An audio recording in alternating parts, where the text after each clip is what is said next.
When you wrote the book on the Ambanis, who all was sent notices and what did the notice say? Okay. The first legal notice arrived the day after the book was formally launched on the 15th of April 2014. It was sent by Khaitan and Company, Delhi, on behalf of Reliance Industries Limited and its chairman and managing director, Mr. Mukesh Dhirubhai Ambani. And the notice said that what had been printed, firstly they didn't call it a book, they chose to describe it as a pamphlet. They said what had been published was defamatory, that I should destroy or pulp every copy of the book, refrain from reprinting it, circulating it, distributing it. It was anything and everything on the website that we had put up on the book should be removed. Thereafter, I realized that the notice had not only been served on me, but on my co-authors, on Flipkart, on Amazon, including to a young woman who had the quote-unquote temerity to forward an electronic invite for the launch of the book to various people on her mailing list. And it was clear to me that an attempt was made to intimidate and harass. A few days later, I received a second legal notice from Mullah and Mullah representing Mr. Anil Dhirubhai Ambani, who heads the Reliance Natural Resources Limited and the Anil Dhirubhai Ambani Group, ADAG, saying more or less the same thing. But it didn't stop there. Even before my lawyer could respond to both the legal notices, I received a third legal notice. It was not just me, by my colleagues, my associates, authors up front who helped me put together the book, the printers, the distributors. The third legal notice sought to make up for something that had been omitted from the first legal notice, or so it seemed to me. It says damages, pay up 100 crore in 10 days. And then this was sent to all the rest also? Similar notices were sent to others and as well. Someone who even reviewed the book? That's correct. What I realized subsequently was Sucheta Dalal, who is the editor of Money Life, which is a website and a magazine, the fact that she reviewed the book and published it on the website, she and her associates have received a legal notice suggesting that, criminal defamation. Same thing, 100 crores in 10 days. It didn't stop there. After my lawyer, Mr. Sumante, he replied to all the legal notices.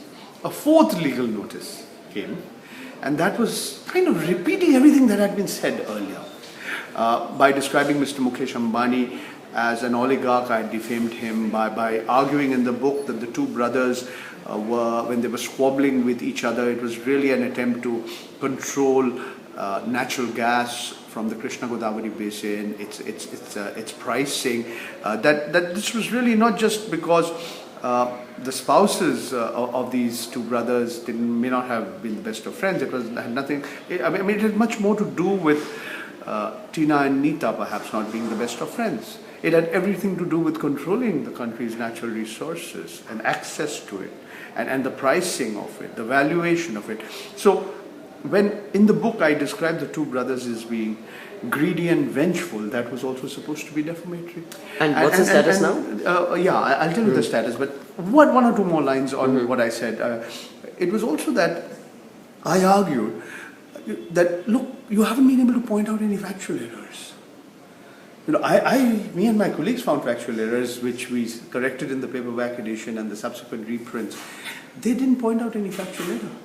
The fact is, I spent hours and hours and gave their version of the story. I spoke to spokespersons and representatives of Reliance Industries Limited. Their version is given in full. And another point on which they got after me was they said that, you've suggested that Manishankar Iyer's portfolio was changed, that Mr. Jaipal Reddy was kicked upstairs, his portfolio was changed from, he was the Minister of Petroleum and Natural Gas, then he became the Minister of Science and Technology. And I argued that there was pressure from Reliance Industries Limited. Now they found that defamatory. My counter argument would be that if anybody should feel defamed, it should be the former Prime Minister of India, Dr. Manmohan Singh. After all, he was the Prime Minister. It was his prerogative to decide who becomes his minister and what portfolios they held. So after all these legal notices were sent free, and my lawyer, Mr. Sumande, replied to these legal notices, a fourth legal notice came, not to me but to him. The fourth legal notice was a reply to what my lawyer, Mr. Sumante, said in response to the first few legal notices. And That was addressed to him, not to you. it was addressed to him, my lawyer. And that kind of repeated all the points that had been made in the first few legal notices. So he said, here is their response to what I wrote, and they've repeated everything that they've already said. So he says, it doesn't make sense for me to repeat everything I've already told them. So he said, if they have to move court, let them move court. And then we'll take it from there. So that's where the matter ends. All these four legal notices and my lawyer's replied, all of this happened in the last half of March 2014 and the first few days of May. That's where the matter is. No court of law has been moved. So there's no court injunction either on me or my co-authors or my distributors or my associates. So the book continues to be available in bookstores, online, on Flipkart, on Amazon. You'll be happy to know that we've sold more books than we could ever have anticipated. It's crossed the 10,000 mark.